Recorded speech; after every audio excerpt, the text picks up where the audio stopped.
El ministro Ricardo Bonilla, en la moción de censura, se defiende y desmiente a los senadores J.P. Hernández y Miguel Uribe. Sino las más de 16 veces que María Alejandra Benavides ingresó a la unidad de gestión de riesgos y desastres. Reuniones que según Sneider Pinilla mantuvieron con él. Y usted dice además otros chismes de prensa. Que la asistente María Alejandra Benavides entró 16 veces a la unidad. Está comprobado, senador youtuber, que hay un homónimo. Y que la que entró 16 veces a la unidad es la homónima. Y que la asistente del Ministerio de Hacienda nunca fue a la unidad. Senador JP, en mis funciones de ministro de Hacienda puedo preguntar por proyectos. De hecho, ustedes van a mi oficina a preguntar por proyectos y cuando yo vengo aquí o me reúno en las reuniones de presupuesto, lo primero que preguntan es por proyectos. Preguntar por proyectos no es que hacer contratos. Preguntar por proyectos no es direccionar contratos. Pretenden lodar toda la labor del Ministerio de Hacienda con chismes de prensa. Me disculpan, senadores, senadoras, pero yo no voy a dejar enlodar mi nombre. Si hay pruebas, démelas. Pero ya la Corte misma encontró con que todo eso son chismes de Olmedo y Sneider y que no tienen ninguna prueba. Recuerden ustedes que si hoy se aprobara el presupuesto, como lo presenta la ponencia del gobierno, y en segundo debate es negado, el presidente podría expedir por decreto el presupuesto aquí aprobado. Es decir, advierto, podría quedarse sin recursos la organización electoral para garantizar el proceso democrático en el 26.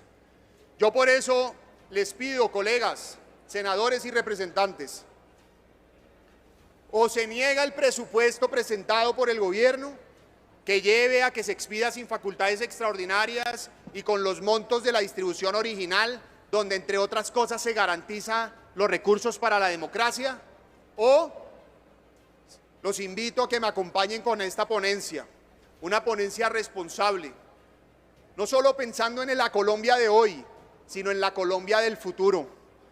Colombia tiene futuro y los encargados de defenderlo somos nosotros en el Congreso. El mundo entero ve cómo se desempeñan las instituciones para frenar la arbitrariedad de Gustavo Petro.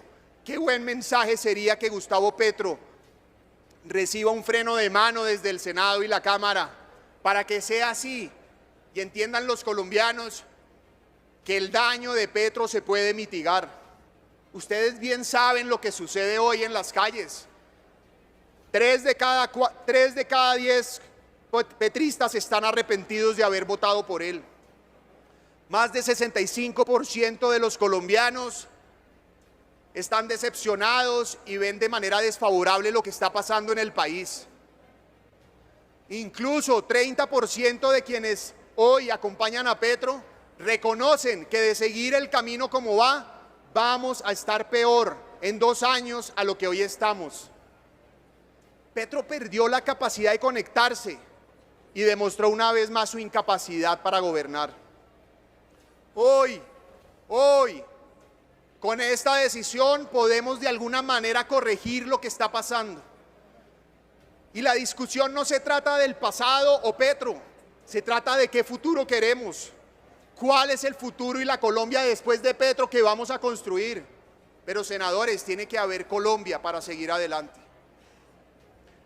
La insostenibilidad de la fracasada paz total, donde se burla de Petro todo criminal de Colombia, en donde mientras Petro habla de paz, el ELN se fortalece.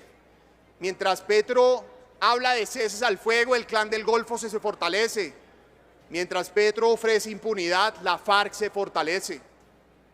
Más de la mañana hubo otro atentado del ELN en Teorama. ¿Cómo es posible?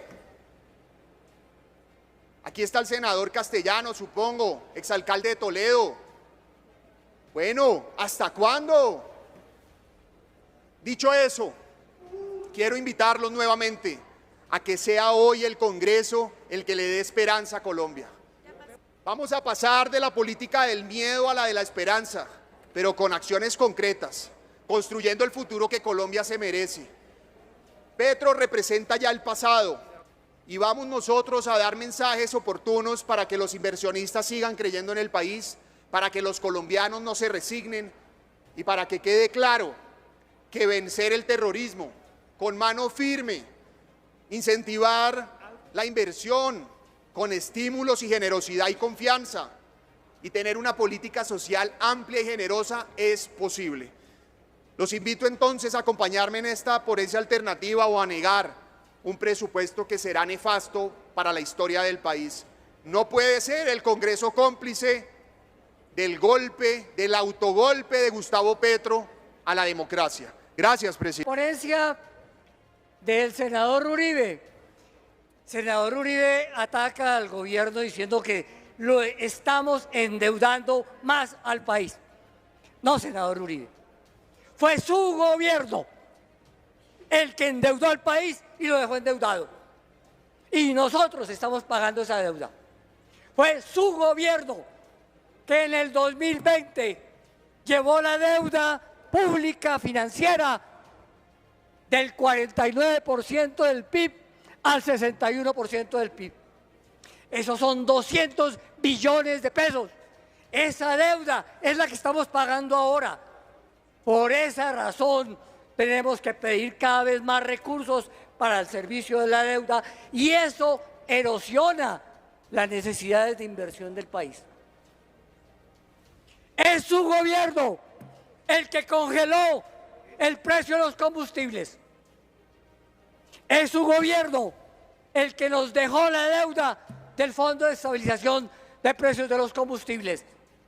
Esa deuda, que no es como dice su ministro de Hacienda, la dejó resuelta, esa deuda la estamos pagando. También la estamos pagando. Nos dejó un hueco de 37 billones de pesos en el año 2022. Ese hueco no se resuelve diciendo que se paga del presupuesto, porque entonces la otra pregunta es, ¿y cómo financio ese presupuesto? Porque empezamos a bajar el hueco haciendo ajustes en el precio de la gasolina. Ese déficit bajó a 20 billones en el 2023. Estamos pagándolo este año. Se paga con un año de retraso. Y por haber terminado de ajustar la gasolina, se estima este año ese hueco en 11 billones de pesos que tenemos que pagar en el 25 y que también están ahí. Y señor senador, ¿sabe de dónde funciona en el presupuesto? En los gastos de funcionamiento. Entre esos gastos de funcionamiento está pagar la deuda del FEPEC. Entre esos gastos de funcionamiento está pagar otras deudas que nos dejaron y que ese gobierno ha asumido. Entre otros gastos de funcionamiento están todas las inflexibilidades del presupuesto. En nómina son solo 60 billones, la mitad es de fuerza pública. Se la voy a recortar, senador, de nómina. ¿Se la recorto al Congreso? Y que las plantas estén con personas que hayan pasado un concurso y no que simplemente hayan sido nombradas a dedo por un congresista o por algún funcionario público. Queremos plantas que estén cubiertas con funcionarios de carrera que hayan pasado por un concurso. Eso es lo que hay ahí. Le reduzco, señor senador, los recursos al Sistema General de Participaciones. Usted se queja de que ha crecido mucho los gastos de funcionamiento. La principal transferencia es esa. Creció el 29% en el presupuesto del 2024 y va a crecer en el 2025 al 16%. ¿Por qué? Porque hay una fórmula y esa fórmula no la puedo modificar. Entonces, antes de hablar del derroche, miremos las inflexibilidades donde están y miremos las deudas que nos dejó su gobierno. en el año 2020 y 2021. Y estamos recuperando el crecimiento. Es que el país creció al 10% en el 21 y el 22 a punta de deuda, no de inversión. Esa deuda en algún momento se terminaron esos recursos y el 23 hubo desplome, hubo el aterrizaje forzoso y estamos recuperando ese crecimiento. No es cierto que estamos condenando el crecimiento económico. Ya las cifras que nos están mostrando este año nos permiten pensar en que vamos a terminar por encima del 2% y en el que el 2025 recuperamos el 3%. Es recuperar y lo estamos recuperando sin incurrir en más deuda. No como creció el 21 y el 22 que fue a punta de deuda. No estamos incurriendo, a la inversa, estamos pagando esa deuda. Eso nos quita recursos para la inversión. Por esa razón, representantes, senadores, senadoras, les pido negar la ponencia de Miguel Uribe. Gracias.